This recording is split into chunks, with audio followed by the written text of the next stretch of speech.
Boom! Welcome to SportsBet, Friday, June 23rd, and we have a special edition of the show today.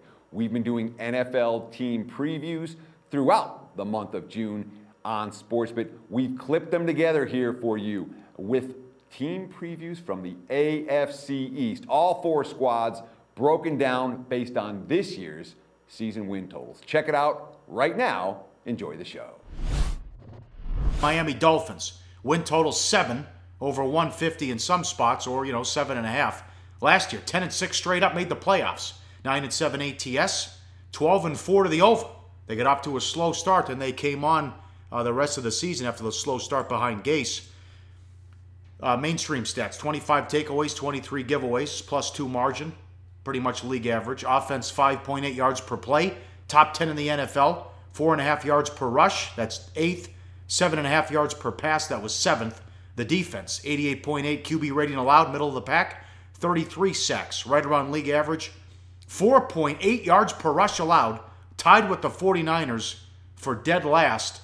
Offensive needs, offensive line, and the defense. Remember, Teddy, this team was night and day. They had all those injuries on the offensive line. When they were healthy, the running game was there and they won games. When the guys were hurt, they couldn't protect, they couldn't run the ball, and they weren't a very good team. Yeah, I mean, some of that was certainly schedule related, and we'll talk a lot about Miami's schedule in this 2007 preview. But, when you talk about those offensive numbers, remember, Gase came in as a guy, he's an offensive mind, he's a guru. And you look at the numbers, top 10 in yards per play, top quartile, top 8 in yards per rush, top 7 in yards per pass. They were number 9 in sacks allowed. So, I mean, basically, the offense did everything it was supposed to do a season ago. The defense, not so much. The pass defense had problems. The pass rush was mediocre. And against the run, they got eaten up. But in the offseason, what did they want to do? They wanted to shore up the offensive line. They wanted to get the defense together. And the bottom line result from the offseason, they signed a bunch of their own key free agents. They added a couple of guys, and they made some changes in the coaching staff. Let's talk about that here. Yep, you got Gase, who's back, Clyde Christensen, the OC, who's back, Vance Joseph, the defensive coordinator, is head coach with the Broncos now. So now you have a new defensive coordinator the last 3 years in Matt Burke, linebacker coach last year, previously in Detroit and Cincinnati. So that could be something, too, that they have to deal with again. O-line looks pretty good on paper heading to OTAs this week. You have Tunsil and James locked in at left and right tackle. Larson and Bushrod are the front runners at left and right guard. Pouncey at center once he feels comfortable back from rehab. That's something to pay attention to. And so far, so good on Tannehill, as he had the knee injury. He missed the playoff loss of the Steelers. He got hurt late in the season. Yeah, I mean, one thing Miami's going to have this year that they didn't really have last year, they should have, is a little bit of depth on the offensive line. They've got Craig Urbick, who they took in the draft last year. They have the rookie Isaac Asiata. They have Anthony Steen. So you're talking about a guy, 6 of the 8 key linemen were all with Miami last year. So there's some continuity there. And, Pouncey is a big question mark. He hasn't been able to stay healthy. And there are still concerns about the interior of that offensive line, but at least this Miami team has some options should Pouncey get hurt again in 2017. And you talk about Tannehill, so far so good when it comes to his rehab, but free agent signings, there have been some pretty busy offseasons for the Dolphins in recent years. This past offseason for free agency wasn't one of them, Paulie. A handful of key guys getting signed. They got an Anthony Fasano, brought him in, tight end from Tennessee. They traded for Julius Thomas, got him from Jacksonville, and they also picked up Timmons, linebacker from the Steelers. Top 3 picks: Charles Harris, pass rushing stud, and a linebacker in McMillan as well. Now, let's get into it. 10-6 last year, made the playoffs. Everyone's in love with their head coach. Why's the win total 7? Real simple, but just real quick, I just want to go back to the free agents. The duo of Fasano, who was the number 1 non-offensive line run blocker last year, according to some of the advanced metric stats. And then the pass catcher, Julius Thomas, who played under Gase in Denver. That's a nice duo at tight end. You talk about a guy like Lawrence Timmons from Pittsburgh, who should have an immediate impact in terms of leadership. And then in the draft, top 3 picks, you get a pass rushing stud, you get a linebacker, you get a very athletic cornerback in Cordrea Tankersley. Big moves defensively for Miami, hoping to pay dividends. Then we talk about the strength of schedule. Look, last year they were 10-6 and a playoff team. It was all about the schedule. Look at the wins they had last year. They had the Browns. They beat the Jets twice. They beat the Bills twice. They beat the Rams. They beat the Niners. They beat the Chargers. They beat Arizona late when they had no chance. Note the commonality among all those 9 victories. They're coming against teams that didn't make the playoffs. The signature win came against the Steelers at home. And remember, that was a game that Big Ben came back too early. He wasn't right. So the wins they had last year were on the easy side. The schedule they had last year, one of the easiest in the NFL. And oh, by the way, they won just about every close game. 8-2 straight up in games decided by a touchdown or less, including a pair of wins in overtime. Luck was on their side. So here's a team that won 10 games last year, Paulie. You look at the strength of schedule this season, night and day, Paul, night and day. The strength of schedule jump based on 2017 win totals is the biggest toughness jump in the entire NFL. The AFC East faces the NFC South and the AFC West. Those are 2 tough divisions. You have the Panthers, Falcons, Saints, Bucks, Broncos, Chiefs, Raiders, Chargers. 7 of those 8 teams are all lined at 8 wins or higher. San Diego at 7.5. So no weaklings there. There are 2 extra games at Baltimore and then Tennessee. No easy games there. So you look at the winnable games on Miami's schedule. You say, yeah, they play the Jets twice. They play the Bills twice. And then, that's why this team's lined at 7 or 7.5. Tough slate for Gase and company in 2017. Noticeably tough. Even, we're just talking about preseason and preseason power ratings. In this case, they're meaningful.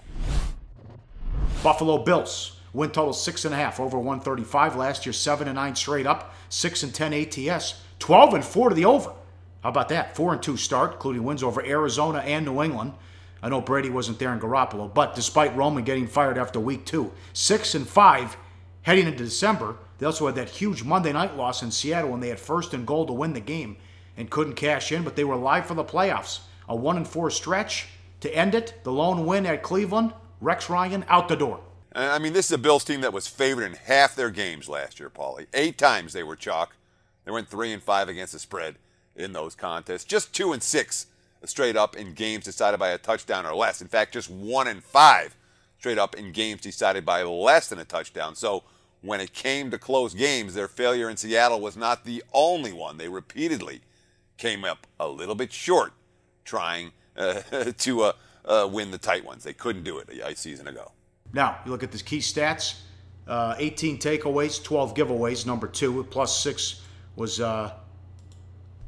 7th in the league. Offense, 5.6 yards per play on offense, right around league average. 5.3 yards per rush. Number 1 in the NFL by far. Number 2 behind Dallas in rushing attempts. So at least they could figure out their strength. 29 rushing touchdowns led the NFL too.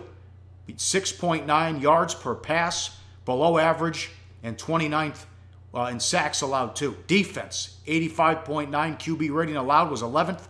39 sacks was 8th. 4.6 yards per rush allowed was 28th. A lot of changes here, as we mentioned. Rex out the door. McDermott takes over as head coach, the former DC with Carolina. New GM. Remember, Doug Whaley. We talked about this on the show, Teddy. They fired Whaley and the entire scouting squad after the draft. Yeah, it was a weird situation. Let me go back to the stats for just a minute, because a couple of those really stand out. All right, the Buffalo Bills were a sub-500 team last year, and yet they didn't turn the ball over all year. Only 12 giveaways. That was number 2 in the NFL.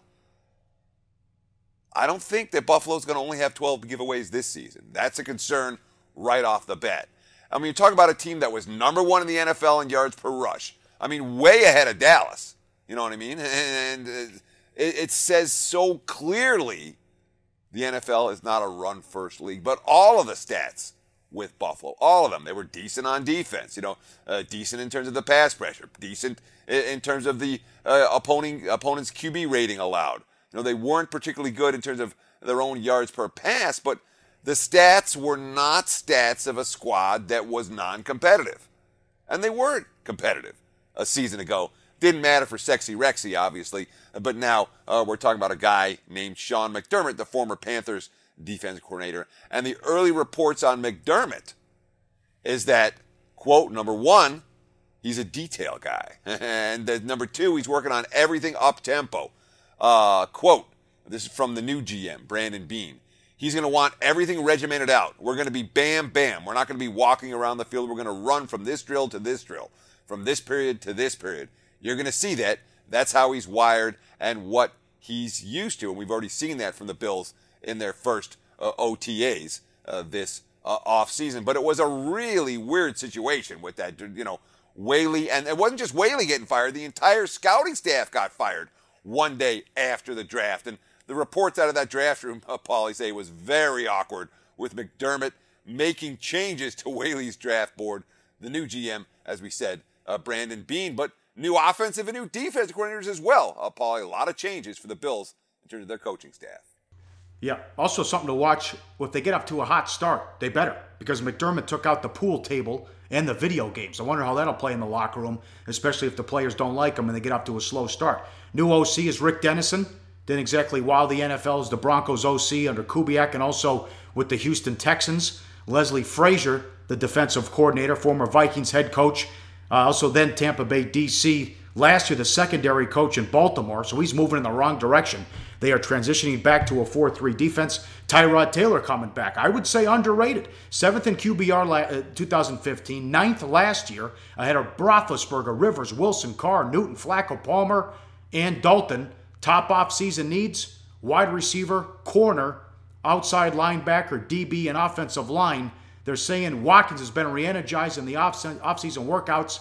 Can't stay healthy. Been a major disappointment that they traded picks to move up and get him. Yeah, I mean, let's start with Tyrod Taylor, because this is a guy who's gotten no love. He's gotten no love from the fans. He's gotten no love from the media. He's gotten no love from the Bills organization because he was looking for a long-term deal.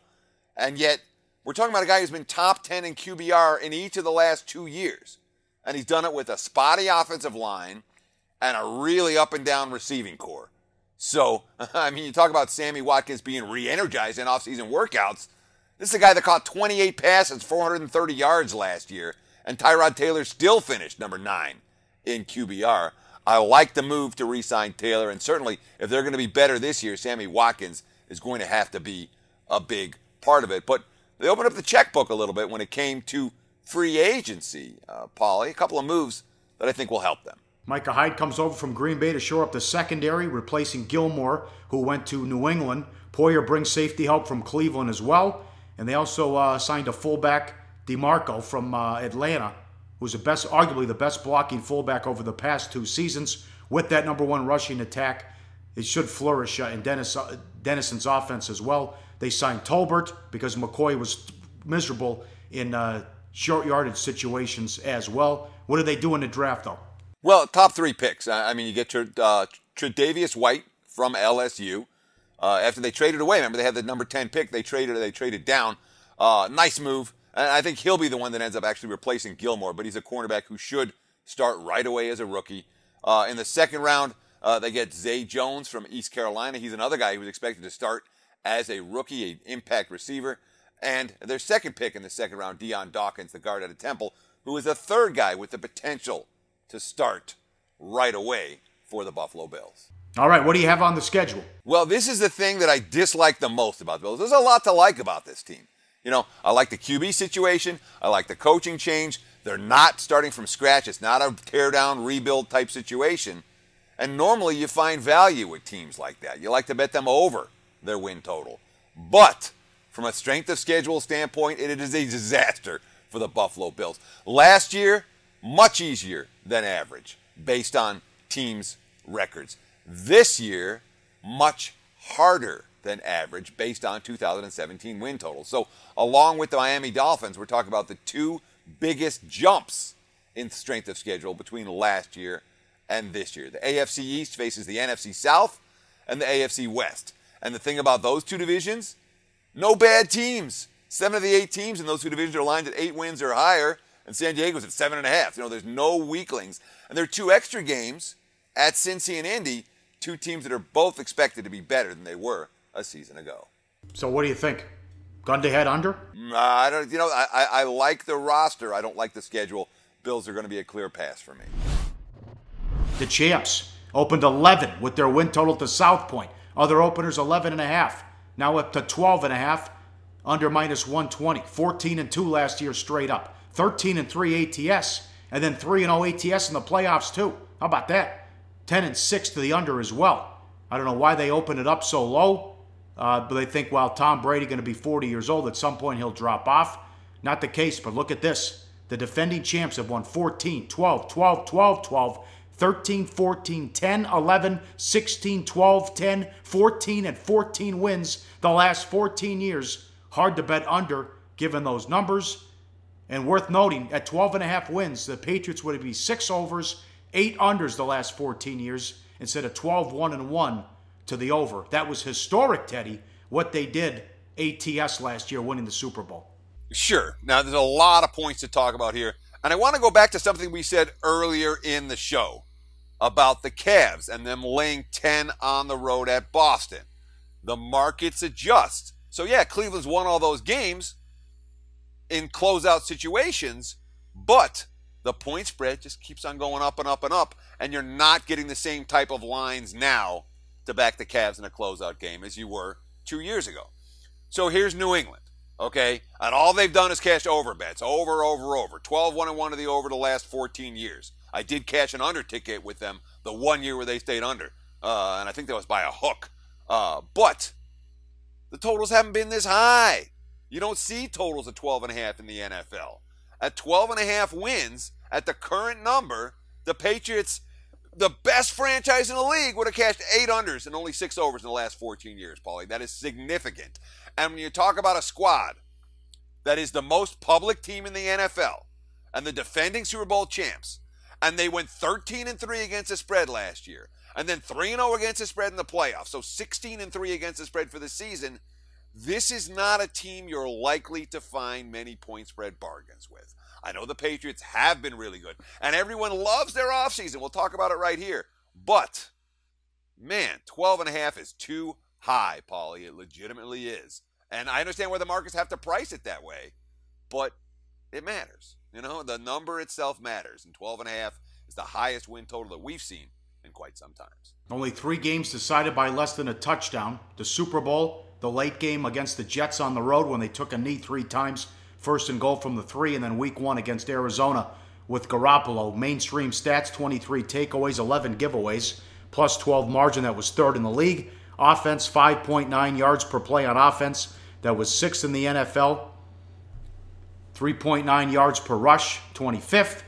Blunt had 18 touchdowns, but that's not what they like to do. 8.1 yards per pass, that was 3rd. Defense, 84.3 QB rating allowed, was 8th. 34 sacks, right around league average. 3.9 yards per rush allowed, tied for 9th. Multiple edges for this organization, Teddy. Run them down. Yeah, well, let's start with the giveaways, though. 11 giveaways for the entire season, Paulie. They only gave a ball, that's fumbles, interceptions, everything. You know, no wonder they had a plus 12 turnover margin last year. And the Patriots are a team we expect to have a positive turnover margin. But I don't expect any team to have only 11 giveaways over the course of a full season. I have to expect that number to go up this year. And then, you know, you talk about the 3.9 yards per rush. That's just proof that the NFL is not a run-first league. Brady only sacked 24 times last year. You know, number 3 in the NFL in yards per pass. And defensively, the numbers are solid.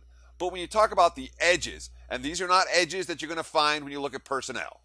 All right, these are edges that New England has that basically no other team in the league has, and that's how the Patriots have been as good as they've been. Let's start with number 1. There's no disconnect whatsoever between the front coach, the front office, and the head coach. Belichick wants somebody, he gets somebody. It's that simple for New England.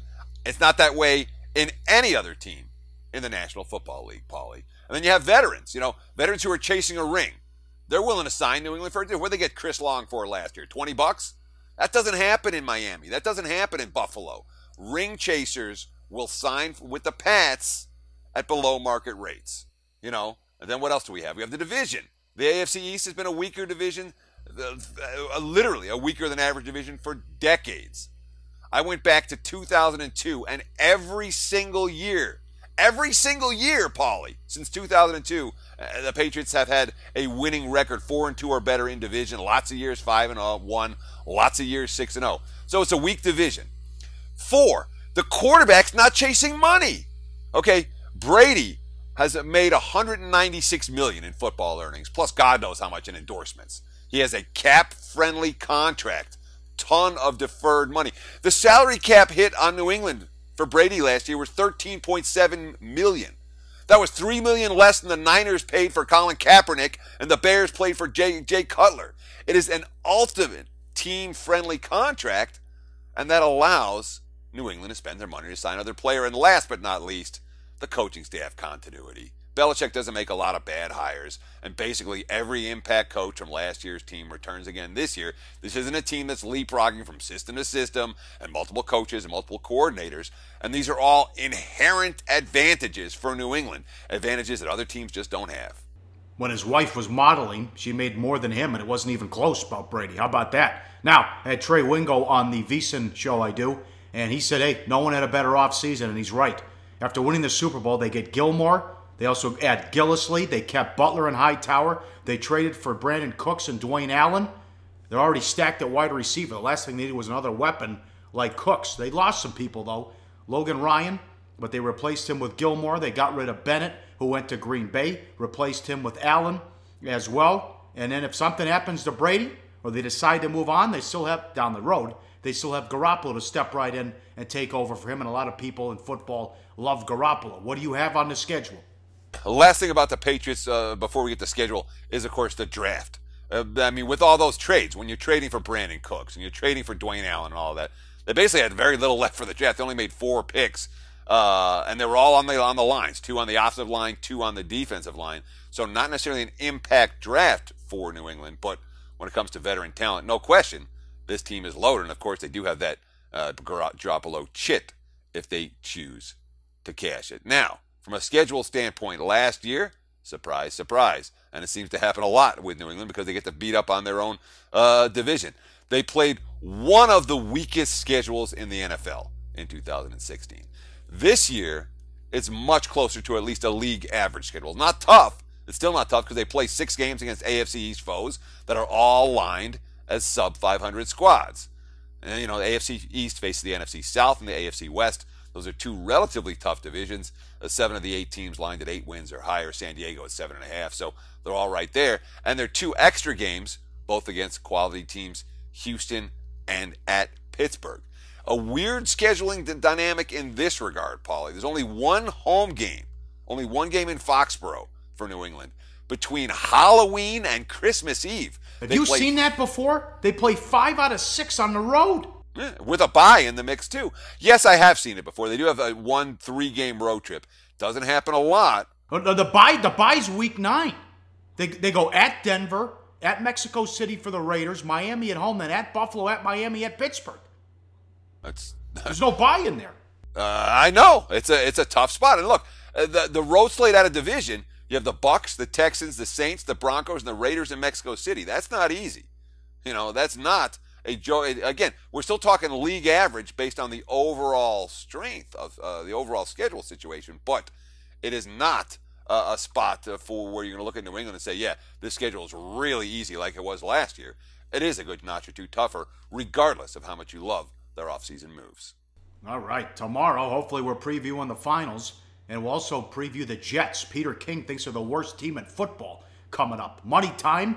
Hold your nose for this one. Back to the Patriots. Oh, no, what are you doing? No, I'm not holding my nose. Look at Belichick's look right there. Look at all those seasons we had where New England won 12 games and 11 games and 10 games. Patriots still going to be good. 12.5 is too high. It is the wrong total for this team. The markets have overreacted. Markets have adjusted. Now bettors must adjust. You like them over? That's great. You got in your pocket? Even better. Right now, we'll take New England under 12.5 wins. That's our play of the day. We finished with the Jets. Open 5.5. Big move at the South Point. They're down to 4.5 with their win total. And Peter King thinks they'll be the worst team in the NFL. Last year, 5-11 straight up. 6-10 ATS. 7, 8, and 1 to the under. Mainstream stats. 14 takeaways was 29th. 34 giveaways was 31st. Minus 20 turnover margin. Tied for the Bears for dead last. 5.3 yards per play, below average. 4.3 yards per rush, right around league average. 6.6 yards per pass, that was 25th. 35 sacks allowed, middle of the pack. Now defense, they were terrible. I think they gave up the 5th most points in the league. 98.5 quarterback rating allowed, 30th. 27 sacks, only 3 teams had fewer. 3.7 yards per rush, that was 4th in the NFL. 21 new offensive coordinators this year in the NFL. Here's one of them with the Jets. Morton takes over as OC. Gailey out the door. Yeah, John Morton, a guy who took over for Steve Sarkisian as the USC offense coordinator under Pete Carroll. That's his only previous offense coordinator experience. That was back in 2009 and 2010. The last couple years, he was a wide receiver coach in San Francisco under Jim Harbaugh. He was a wide receiver coach in New Orleans under Sean Payton. That's what he's done for the last 4 years. So you talk about coaching under Carroll and Harbaugh and Payton, might be a guy worth watching. You said Peter King said this was the worst team in the NFL. I don't see how they could be worse than last year.